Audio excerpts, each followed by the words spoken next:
Beleza, agora vamos falar sobre versionamento de APIs, que é um tópico mais polêmico e difícil de você tomar uma decisão correta. Por que é um tópico polêmico?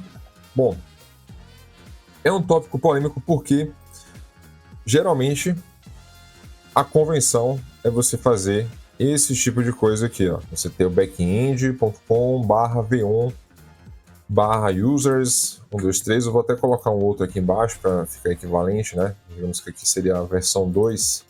Deixa eu deixar laranja aqui. Pronto. Então, o comum é você ver isso. Você vê um back-end que na própria URL do back-end, do endpoint, né, da API, você tem a versão do recurso que você está trabalhando. E existe a boa prática, que não é a convenção. Doideira! Que é você utilizar o content type para você dizer qual é a versão do recurso que você está trabalhando. Por quê? Assim, seguindo por definição lá no guia do REST, né, o que o próprio Ray Field descreve sobre isso, você tem que ter URLs para indicar onde está o conteúdo. Então, o conteúdo, no caso aqui, é o usuário com ID 123. Você concorda que tanto na V1 quanto na V2, o usuário 123 é o mesmo usuário? Então, aqui você não está tratando de recursos diferentes, você está tratando do mesmo recurso, porém, versões diferentes desse recurso. Pode ser que na V1, em vez de retornar username, ele retorna first name, ou melhor, em vez de retornar full name, vou até colocar aqui para dar um exemplo, né? Então, pode ser que na API V1, você retorne full name, você utilize full name no JSON, ali no body do JSON. E na API V2 você utiliza first name e last name, em vez de full name.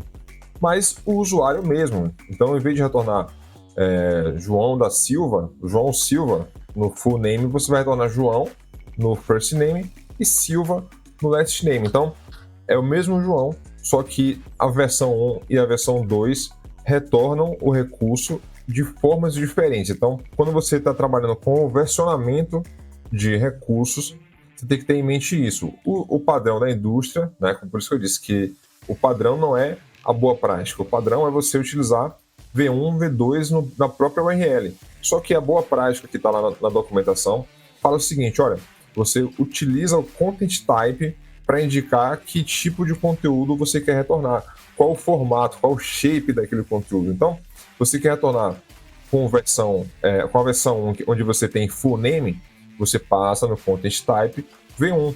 Ah, não, eu quero retornar first name e last name. Ou eu vou enviar um first name e last name na requisição do servidor, vou processar lá a informação, vou salvar o usuário, vou passar first name e last name. Então eu vou utilizar a versão 2, certo? E aí no content type eu digo isso. Só que o normal, como eu acabei de dizer, é você ver o versionamento da API, no caso, ser feito dessa forma, V2 diretamente na URL. E quando é que isso aqui seria aplicável se você estiver trabalhando utilizando boas práticas lá segundo o documento original de REST? Se você tivesse mudanças que são mais globais dentro da sua API.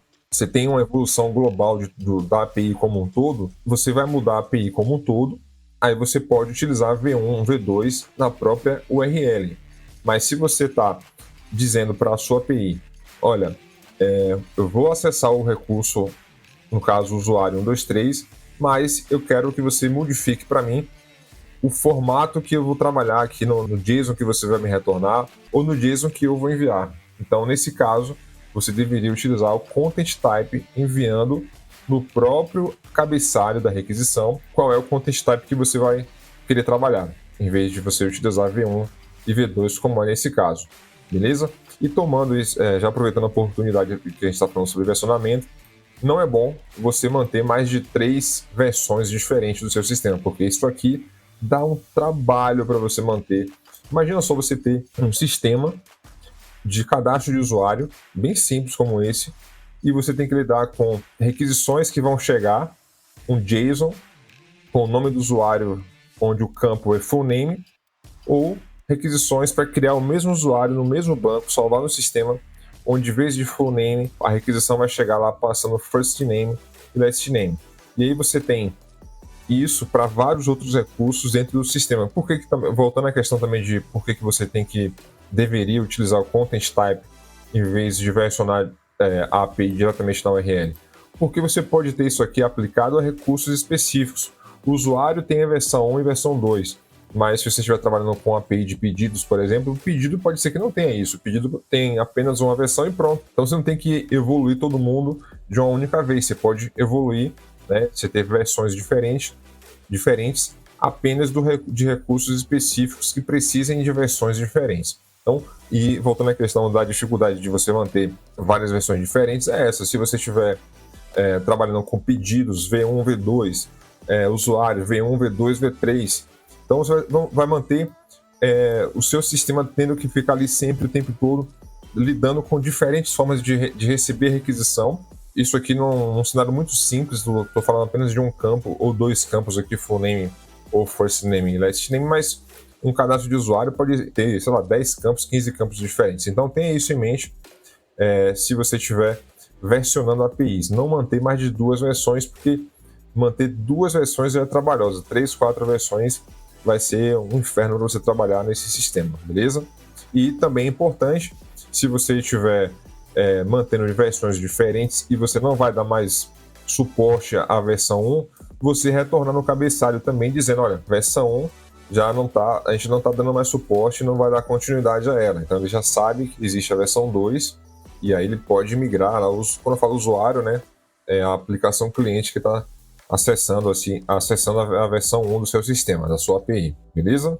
Esse vídeo é um corte, faz parte de um vídeo muito maior, contendo um conteúdo muito mais aprofundado sobre esse conteúdo. Então, se você quiser saber mais sobre APIs REST, clica no link aqui embaixo para ver o vídeo completo.